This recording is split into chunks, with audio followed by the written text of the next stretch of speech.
आज के इस सत्र में हम लोग पाश्चात्य दर्शन की सबसे पहली विचारधारा जो थी, जिसे प्राचीन विचारधारा कहते हैं, आदर्शवाद, उस पर बात करेंगे। और आदर्शवाद एक ऐसी विचारधारा है जो किसी न किसी रूप में आज तक हमारे बीच बनी हुई है, और हम लोग इस दर्शन की मूलभूत बातों को देखने समझने के बाद इसका वर्तमान में आधुनिक शिक्षा पर क्या प्रभाव है, उसका भी अध्ययन करेंगे। तो सबसे पहले तो हम ये देखें कि आदर्शवाद की उत्पत्ति कहाँ से हुई, आदर्शवाद कहाँ से विचारधारा आई। जैसा कि पिछले सत्र में हम लोगों ने सुकरात को और प्लेटो को, अरस्तु को पढ़ा और बहुत सारे दार्शनिकों की चर्चा की, तो हमने ये देखा कि जो पाश्चात्य दर्शन की पहली विचारधारा है वो भारतीय दर्शन के ही समकक्ष, समांतर, लगभग सामान्य विचारधारा प्रस्तुत करती है, अपनी बात ये कहती है।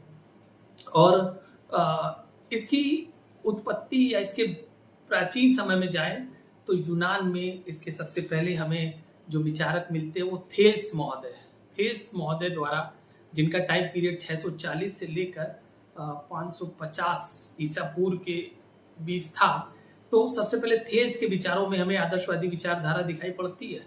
उसके बाद आगे चल के ग्रीक और विचारक थे, जेनोफेनीज, जिनके विचारों में हमें आदर्शवाद की विचारधारा दिखाई पड़ती है। और उसके बाद सुकरात जो दार्शनिक हैं, उन्होंने इसको लोकप्रिय किया। लेकिन सुकरात के शिष्य प्लेटो ने इस विचारधारा को व्यवस्थित किया।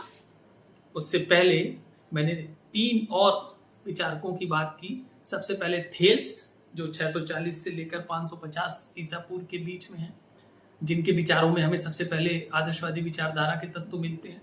उसके बाद एक और विचारक जेनोफेनीज, और उसके बाद सुकरात, और उसके बाद प्लेटो।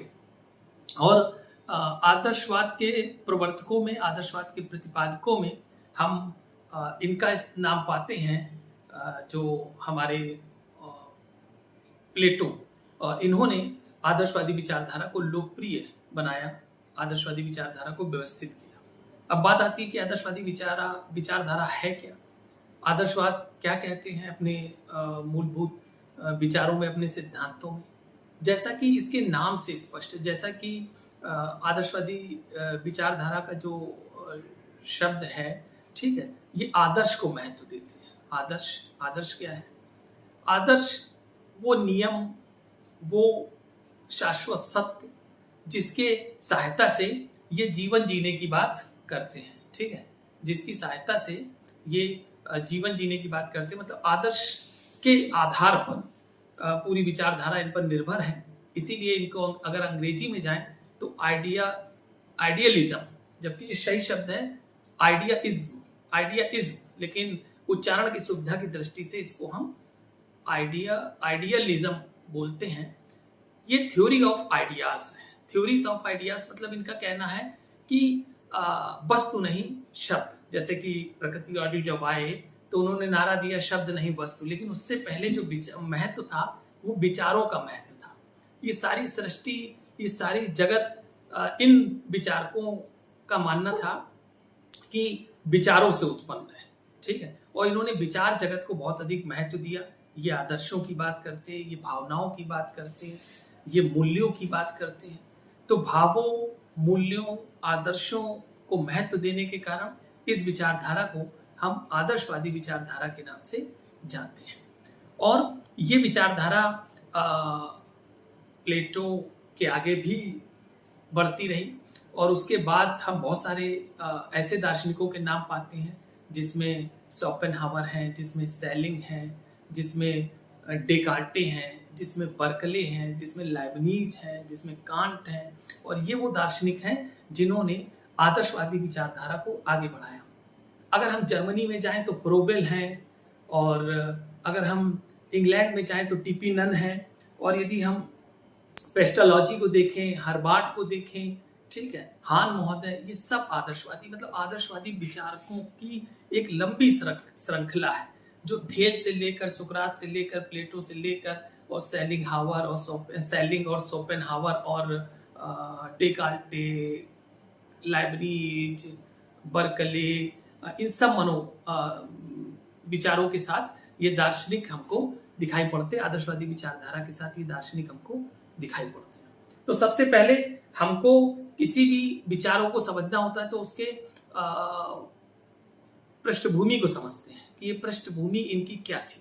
ठीक है, जैसा कि हम लोगों ने दर्शन का अर्थ देखा, दर्शन के तत्व मीमांसा, ज्ञान मीमांसा, आचार मीमांसा को देखा, और जब दर्शन की उत्पत्ति हुई, जब दर्शन की चिंतन करना मानवों ने प्रारंभ किया, तो सबसे पहले उसने अपने जीवन पर चिंतन किया और उसके साथ साथ इस सृष्टि पर चिंतन किया। और इस सृष्टि पर जब चिंतन किया तो सबसे ज्यादा उसकी जिज्ञासा जो थी सृष्टि से परे की सृष्टि पर थी कि ऐसी कौन सी सत्ता, कौन है जो इस सृष्टि को चला रहा है।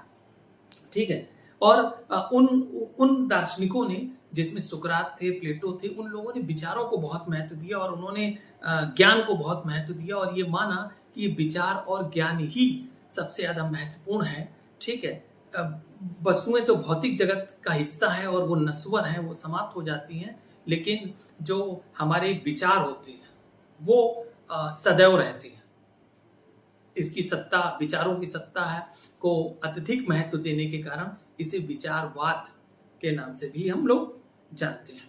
ठीक है, तो आदर्शवाद की जो सबसे पहले जो विचारधारा आई, जिसे हम विचारवाद, जिसे हम प्रत्ययवाद के नाम से जानते हैं। ठीक है, और इसके साथ साथ इस विचारधारा में आदर्शों को महत्व देते हैं, मूल्यों को महत्व देते हैं, भावनाओं को महत्व देते हैं। ठीक है, नियमों को महत्व देते हैं और नैतिक नियमों को महत्व देते हैं। प्लेटो के आदर्शवाद को हम नैतिक आदर्शवाद के नाम से भी जानते हैं। और ऐसा नहीं कि जितने भी आदर्शवादी थे सभी के विचार लगभग समान थे, उनके विचारों में भी हमें अंतर देखने को मिलता है। और लेकिन दो बातों में वो लगभग एक समान थे। पहली बात तो ये कि वो सभी इस सृष्टि के कर्ता जो थे वो ईश्वर को मानते हैं, और दूसरी बात ये कि वो इस सृष्टि में पूर्णता मतलब विविधता में एकता की बात को मानते थे।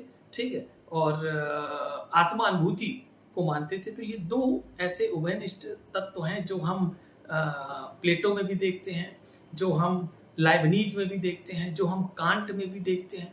ठीक है, जो हम चिद अणुओं की सत्ता स्वीकार करने वाले जो बहुतत्ववादी आदर्शवाद है उसमें भी देखते हैं। तो इस तरह से हम आदर्शवाद के विभिन्न प्रकारों में अंतर होते हुए भी कुछ उभयनिष्ठ चीजें हैं जो सभी आदर्शवाद में देखते हैं, उनकी भी हम लोग बात करेंगे। तो अगर हम शाब्दिक अर्थ में जाएं तो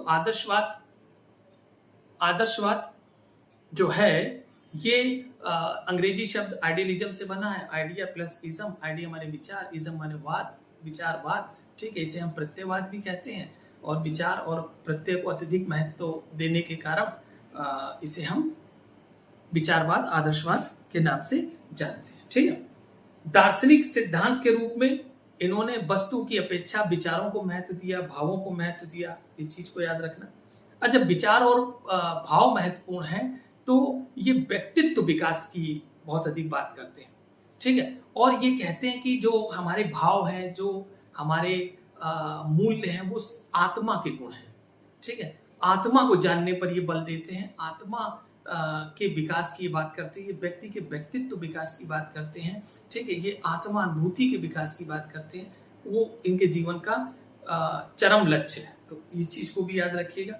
ठीक है, और इसी कारण ये मानते हैं कि पशुओं और मनुष्य में अंतर होता है, मतलब पशु में ये गुण नहीं होता है। ठीक है, जो उनके अंदर आत्मा अनुभूति की क्षमता नहीं होती है। तो हमें आदर्शवाद के शिक्षा के संबंधों को समझने के लिए सबसे पहले आदर्शवाद की मूलभूत बातों को समझना होगा। ठीक है, हम इसलिए इस पर यहाँ रुके हुए नहीं तो हम सीधे आदर्शवाद की तत्व मीमांसा क्या, ज्ञान मीमांसा क्या, आचार मीमांसा क्या है और आदर्शवाद की शिक्षा के विचार क्या, उस पर आ जाए। लेकिन उससे पहले हम उन पे पहुंचे, हम इस बात पर विचार करें कि इन दार्शनिकों का सोचना क्या था। ये पूरी जगत को देख किस रूप में रहे थे।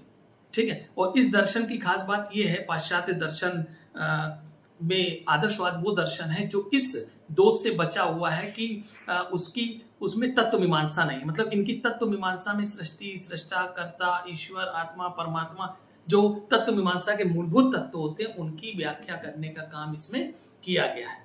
तो इस दृष्टिकोण से आदर्शवाद एक पूर्ण दर्शन है। ठीक है। जैसे हम प्रकृतिवाद पे, यथार्थवाद पे, प्रयोजनवाद पे इस बात का आरोप लगाते हैं, इस बात का उनके ऊपर एक दोष आता है कि वो पूर्ण दर्शन नहीं है, वो एकांकी दर्शन है।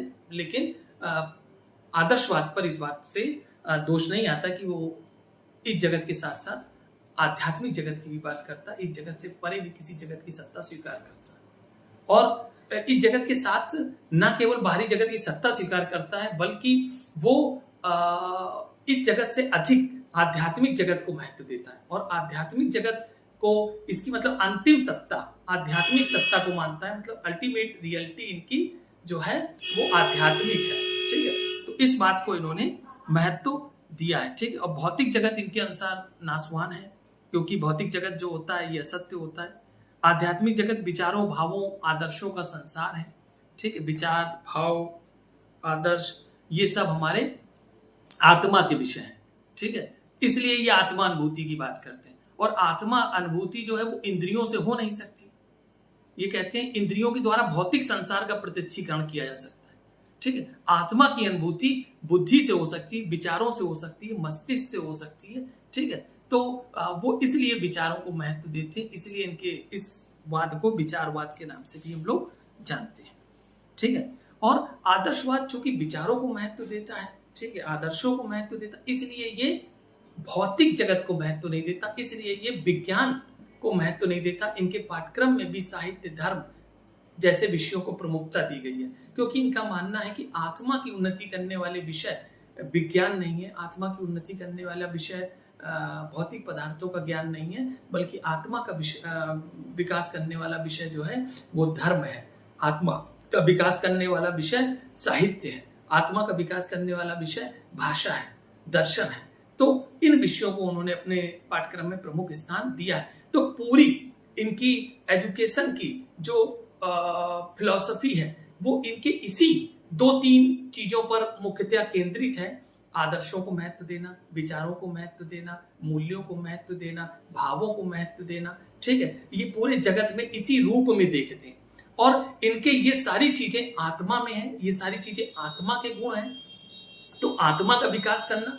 अच्छा, हम यहाँ पर एक चीज ये देखते हैं कि जो आदर्शवादी हैं उनमें ईश्वर को लेकर थोड़ा मत भिन्नता है। ठीक है। कुछ आत्मा को लेकर मत भिन्नता इस बात पर रखते हैं कि वो कुछ आत्मा को परमात्मा का अंश मानते हैं और कुछ आत्मा को परमात्मा का अंश नहीं मानते हैं, और वो आत्मा की स्वतंत्र सत्ता स्वीकार करते हैं। ठीक है। लेकिन सभी जो आदर्शवादी हैं उनके विचारों में हमें आत्मा का तत्व मिलता है। ठीक है। और ईश्वर का तत्व मिलता है, बस उनके संपत्ति। और इस आधार पर वो आत्मा को पूर्ण तत्व मानते हैं और वो कहते हैं कि सारा अंतर हमारे गुण है, सारे अंदर हमारा ज्ञान है, उसकी अनुभूति करना ही जीवन का सर्वोच्च लक्ष्य है, जो हम भौतिक विषयों द्वारा नहीं कर सकते, हम विचारों के द्वारा ही कर सकते। इसलिए उन्होंने इनके विचारों में हमें विचार की प्रधानता दिखाई पड़ती है। ठीक है। तो इस चीज को याद रखना। तो मानव की प्रकृति इनके अनुसार आध्यात्मिक होती है, मानव की प्रकृति आध्यात्मिक होती है, जिसकी व्यक्ति ये बौद्धिक, सौंदर्यात्मक और धार्मिक क्षेत्रों में करते हैं। और यही चीजें इनको मनुष्य को पशुओं से अलग करती हैं। ठीक है। तो एक ये इनका अंतर है। आदर्शवादी शिक्षा दर्शन व्यक्ति को वह स्वरूप प्रदान करता है जिससे वह अपने को मानसिक विश्व का एक पूर्ण अंश समझे। तो हम एक ये अंतर देखते हैं। इसके साथ साथ अगर हम आदर्शवाद के अर्थ पर आ जाएं तो शाब्दिक अर्थ की बात हम लोगों ने कर ही ली है। ठीक है। इनके अगर मूल तत्व पर आ जाएं तो आदर्श, भाव, मूल्य, ये 3 इनके मेन विशेषताएं हैं, इनकी दर्शन के पिलर्स हैं। ठीक है। और यही पूरे दर्शन को निर्धारित करते हैं। ठीक है। तो आदर्शवादी शिक्षा दर्शन व्यक्ति को वह स्वरूप प्रदान करता है जिससे वह अपने को मानसिक विश्व का अविभाज्य अंश समझे। तो इस अर्थ में वो सभी मानवों को एक दूसरे से संबंधित मानते हैं, जैसे हमारे यहाँ वेदांत की दर्शन है, वैसे ही पाश्चात्य में आदर्शवाद का दर्शन है। तो इस अर्थ में भी हम आदर्शवाद को समझ सकते हैं, ठीक है। और आदर्शवाद वह सिद्धांत है जो अंतिम सत्ता आध्यात्मिक मानता है। इस अर्थ में भी आदर्शवाद को हमें याद रखना है। अब आती है आदर्शवाद की तत्व मीमांसा। तो आदर्शवाद की जो मेटाफिजिक्स है, उस आधार पर आदर्शवाद ये कहते हैं कि ये जगत के दो रूप हैं, एक आध्यात्मिक जगत और एक भौतिक जगत। आध्यात्मिक जगत को ये सत्य मानते हैं, भौतिक जगत को ये मानते तो हैं, स्वीकार तो करते हैं, लेकिन ये कहते हैं भौतिक जगत नश्वर है, भौतिक जगत का अंत हो जाता है, इसलिए असली सत्ता जो है वो आध्यात्मिक जगत को है। मतलब आध्यात्मिक और भौतिक जगत के दो रूप हैं, लेकिन ये अंतिम सत्य या अंतिम सबसे अधिक महत्व तो ये आध्यात्मिक जगत को देते हैं, ठीक है। तो इस आधार पे इनके, जबकि प्रकृतिवाद, यथार्थवाद, प्रयोजनवाद वो सीधे भौतिक जगत की बात करते हैं, आध्यात्मिक जगत उनके हिसाब से नहीं होता है, ठीक है, वो कल्पना मात्र होता है। जबकि आदर्शवाद जो है वो इस भौतिक संसार जगत को तो स्वीकार करता है, लेकिन वो इसे नासवान समझता है, और चूंकि वो नासवान है इसलिए उसको हम अल्टीमेट नहीं मान सकते। जो हमारा आध्यात्मिक जगत है वही अंतिम सत्य, उसी की ही सत्ता को स्वीकार करना चाहिए, उसी के लिए व्यक्ति को अपने को तैयार करना चाहिए।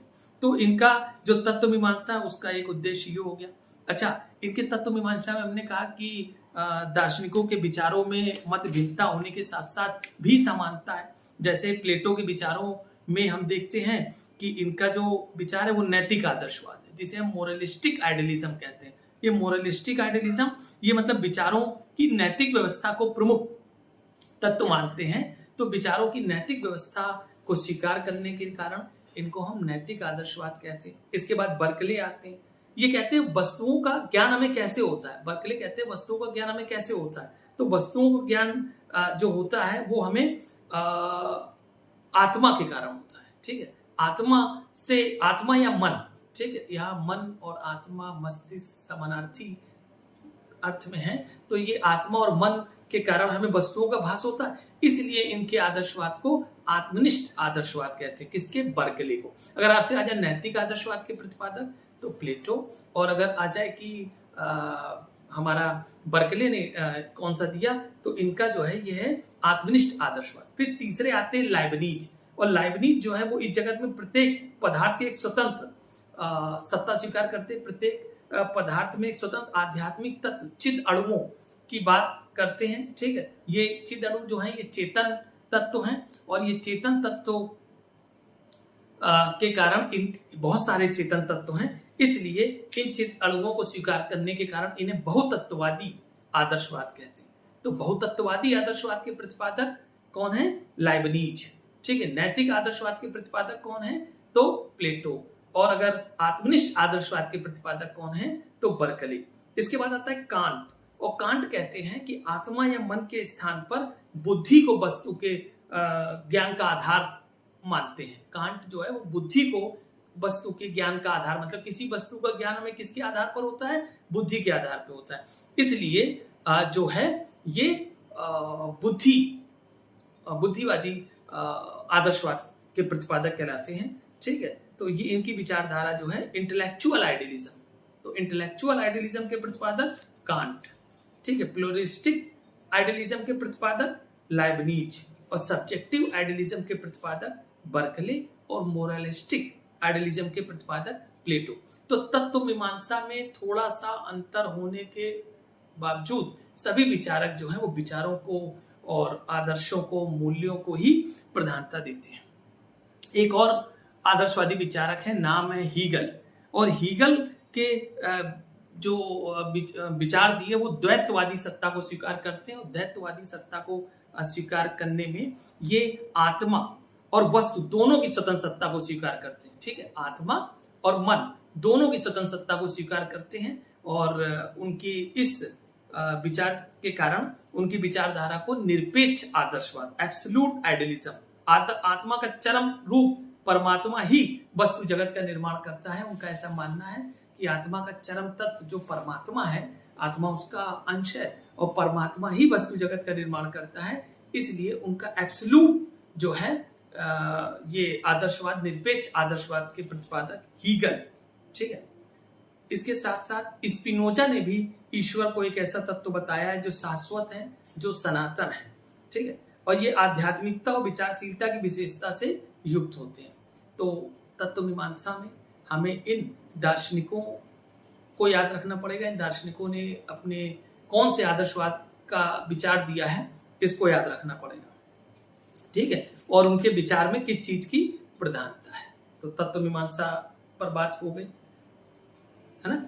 अब हम आते हैं ज्ञान मीमांसा पर कि इनकी ज्ञान मीमांसा क्या है।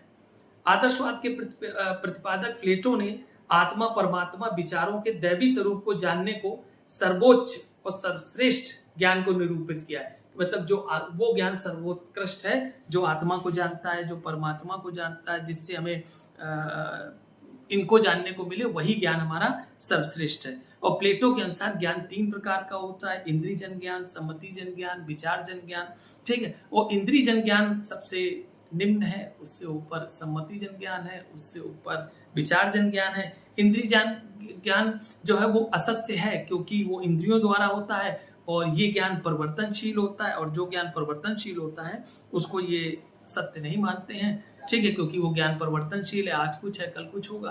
तो इसलिए ये इंद्रिय जन ज्ञान जो है वो उतना ऑथेंटिक ज्ञान नहीं है। दूसरा ज्ञान आता है सम्मति जन ज्ञान, जिसे वो अनुमान जन ज्ञान कहते हैं। और ये जो अनुमान जन ज्ञान है ये सत्य भी हो सकता है और असत्य भी हो सकता है। इस कारण सत्य और असत्य को मानने के कारण ये दोनों दूसरे नंबर पे है। फिर आता है हमारा सम्मति जन ज्ञान, और के बाद विचार जन ज्ञान जो तीसरा हमारा ज्ञान है, और ये जो है इनका सबसे उत्कृष्ट ज्ञान है, ठीक है। विचारों से प्राप्त ज्ञान जो चिंतन जन ज्ञान भी कहते हैं, विचार जन ज्ञान को चिंतन जन ज्ञान भी कहते हैं, क्योंकि वह हमें विचारों के रूप में प्राप्त होता है, ठीक है। तो विचार अपने में अपरिवर्तनशील है, इंद्रियों से प्राप्त ज्ञान परिवर्तनशील है, लेकिन विचारों से प्राप्त ज्ञान जो है वो अपरिवर्तनशील है। इस सत्य ज्ञान की प्राप्ति के लिए प्लेटो ने नैतिक जीवन पर बल दिया है। तो ज्ञान 3 प्रकार के, और विचार जन्य ज्ञान कैसे मिलेगा? नैतिक जीवन की प्राप्ति करके। नैतिक जीवन की प्राप्ति कैसे होगी? विवेक से होगी, और उनकी दृष्टि से ज्ञान का आधार क्या होता है? विवेक होता है। हम लोगों ने जब सुकरात को पढ़ा था तो सुकरात ने ज्ञान को ही सबसे बड़ा सद्गुण माना था, और वो अपने शिष्यों को उपदेश भी देते थे कि जो व्यक्ति ज्ञानी है उसी का सम्मान करो, जो ज्ञानी नहीं है उसका सम्मान मत करो, ठीक है। और अपने जीवन में जिस बात की शिक्षा दो, जो जीवन में सत्य है उसको अपने जीवन में अभ्यास करो, उसको अपने जीवन में उतारो। और इसी कारण उन्होंने एथेंस में जब उनको सजा सुनाई गई तो उसका उन्होंने सजा को अपनाया, वहां से वो बिल्कुल भी हिले नहीं। तो कहने का तात्पर्य ये है कि इतने अधिक हॉनेस्टी, इतने अधिक सत्य, इतने अधिक विचारों की प्रधानता के साथ ये दर्शन स्थापित हुआ, और इनकी मन की सत्ता को ये स्वीकार करते हैं, ठीक है। ये आत्मा की सत्ता को स्वीकार करते हैं। बस थोड़ा बहुत अंतर यह है कि जैसे कांट है वो बुद्धि के द्वारा जगत को जानने की बात करते हैं, तो वो बुद्धि को ज्ञान का आधार मान लेते हैं, ठीक है। लेकिन सभी आदर्शवादी आत्मा और मन के ज्ञान पर बल देते हैं, ठीक है। हमें आत्मा और मन के द्वारा ज्ञान प्राप्त करना है, तो ये इनकी ज्ञान मीमांसा हो गई। अब इसके बाद हम आचार मीमांसा पे आते हैं। तो प्लेटो ने मनुष्य जीवन का अंतिम उद्देश्य आत्मा अनुभूति बताया, सेल्फ एक्चुअलाइजेशन, ठीक है, अपनी आत्मा की अनुभूति करना। और आत्मा अनुभूति कैसे होगी उसके लिए 3 सनातन मूल्य बताए, और ये 3 सनातन मूल्य कौन से हैं? सत्यम, शिवम और सुंदरम। और ये सत्यम, शिवम, सुंदरम की प्राप्ति कैसे होगी? नैतिक जीवन के द्वारा। और नैतिक जीवन में कैसे हम जी सकते हैं? जब हम पर 4 गुण होंगे। ये 4 सद्गुण इनने कौन से बताए? संयम, धैर्य और ज्ञान और न्याय। जब व्यक्ति संयम रखे, धैर्यवान हो, धैर्य से जीवन यापन करे, और ज्ञानवान हो और न्यायवान हो, तो ये 4 गुण जो है वो नैतिक जीवन के आधार हैं। और यही नैतिक जीवन का पालन करके व्यक्ति अपने जीवन का सबसे बड़ा लक्ष्य आत्मानुभूति की प्राप्ति कर सकता है। और जब व्यक्ति इन 4 गुणों का को पालन करता है तब वो सत्यम, शिवम, सुंदरम की ओर बढ़ता है, ठीक है। सत्यम, शिवम, सुंदरम आत्मा के लेयर्स हैं, ठीक है। सत्यम, शिवम, सुंदरम आत्मा की वो लेयर्स हैं जिसको एक दूसरे से अलग नहीं किया जा सकता। ठीक है, और जो सत्य है वो शिव है, और जो शिव है वो कल्याणकारी है। ठीक है, और जो कल्याणकारी है वो सुंदर है। ठीक है, सत्य, शिवम, सुंदरम, ये शाश्वत मूल्य हैं, ये नैतिक मूल्य हैं, और ये आदर्श ही उसको कहते हैं जो बदले ना, जो कि एक स्टैंडर्ड्स रूल्स होते हैं जिसको अपने जीवन में आदमी लेकर पूरी लाइफ जीता है। ठीक है, और ये परिवर्तनशील नहीं होते हैं, और ये प्राकृतिक और सामाजिक नियमों से बहुत ऊपर होते हैं। व्यक्ति प्राकृतिक नियम और सामाजिक नियमों की अपेक्षा नैतिक नियमों और नैतिक जीवन की ये सबसे अधिक वकालत करते हैं।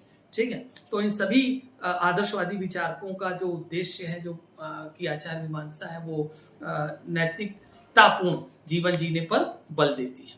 अगर हम आदर्शवाद की तत्व मीमांसा, ज्ञान मीमांसा और आचार मीमांसा को देखें तो हम कह सकते हैं कि